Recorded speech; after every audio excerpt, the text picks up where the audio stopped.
Welcome back to the Contrarian, everybody. I'm making an update video today on gold and silver. It's been a couple of weeks since I made a video talking about gold and silver just because the last 2 weeks we've continued to stay in this consolidation. Basically gold and silver having to digest these pretty large rallies that they've had so far this year in 2024. Gold is up significantly, reaching about 2450 at its peak. It's just under 2300 right now. Silver reached almost $30 an ounce at its peak, and it's just under $27 an ounce right now. So both of these metals have corrected about 5-10%, somewhere in that range. And, they really have not broken significantly lower, which some people were saying might happen.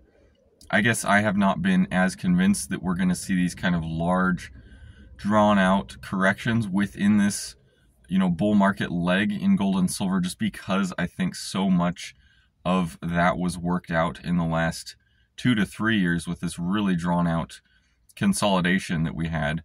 But there are a couple of things I'll point to that are kind of, for me at least, indicating that gold and silver are probably heading higher next and not lower. And most of all, for indicating this is looking at the action in the mining complex. And the mining complex has really been the red-headed stepchild the last 2 to 3 years. I mean, these miners have been down, anywhere from 20 to 50+% even if you're looking in the junior mining complex, with how much these miners have corrected. And so just seeing the price action of these stocks in the last 6 weeks or so, a lot of them have actually held up pretty well, and some of them are even up while gold and silver have, consolidated and come down a little bit. And it's really at these key kind of inflection points where you have the miners starting to outperform the metals. That is typically when, in the past, these bull markets have really gotten underway, is when the miners start to outperform the metals, even if the metals are kind of consolidating a little bit, which is what they have been recently. And so just starting to see that in the miners is encouraging. Obviously, with Newmont Mining, they reported earnings about a week and a half ago. The earnings were much stronger than the street was expecting, and so the stock rallied some 15% that day, and I believe 20% total on that week as a result of the earnings. And so, as a result of Newmont, this kind of big miner that has a lot of presence in pretty much most mining districts around the world, I think that could have kind of served as a wake-up call to the mining complex in general.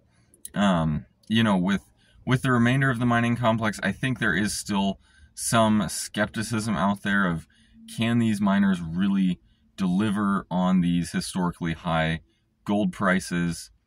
Are they going to have enough capital to be able to fund new upcoming projects? Because a lot of their existing projects might be nearing end of their usable life. So there's things like that I think there's some skepticism still in the mining space. Obviously, it's nowhere near to reaching kind of its historical par valuation with where gold prices are, silver prices, where they are, and where mining, the shares of these mining stocks are valued. There's still a lot of catching up to do. Even if gold and silver were to just stay where they currently are, there would be significant rallies you could see in these mining shares. But as we all know, in the last 2 to 3 years, the market has way underperformed to the downside. But as optimism returns, as people wake up to the fact that, these mining stocks are actually pretty well positioned to take advantage of these historically high gold and silver prices, and as I do expect gold and silver, the metals, to continue to rally to the upside, I think we'll actually see some fairly dramatic runs in the mining stocks themselves. So, looking forward, I do expect this to continue. The Fed is meeting this week, and that could be a reason for why the market's almost kind of just held out this consolidation. I think investors are obviously waiting for whether the Fed is still cutting rates this year. There's a lot of skepticism out there in terms of, can the Fed cut rates with how strong the economy is, with how low unemployment has stayed, and with how inflation has kind of resurged a little bit. I mean, not really, but it's more so that the decrease in inflation has been put on a pause for the last 3 months or so. I mean, we've seen prints that are 1/10 or 2/10 of a percent higher in terms of annualized inflation. So, I mean, I can see why that would be a little troubling for the Fed or for other investors who really pay a lot of attention to inflation. But I guess on a net term trend, in terms of when the Fed started hiking, inflation was at these extreme, historic levels, close to 9%.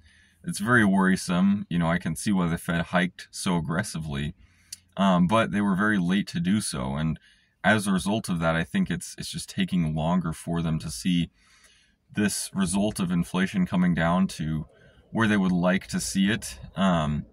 Obviously nobody likes inflation, and the consumer especially would like for inflation to be even lower than 2%, I'm sure. The Fed, on the other hand, has to consider other things. They have to consider where the economy is, where unemployment appears to be going.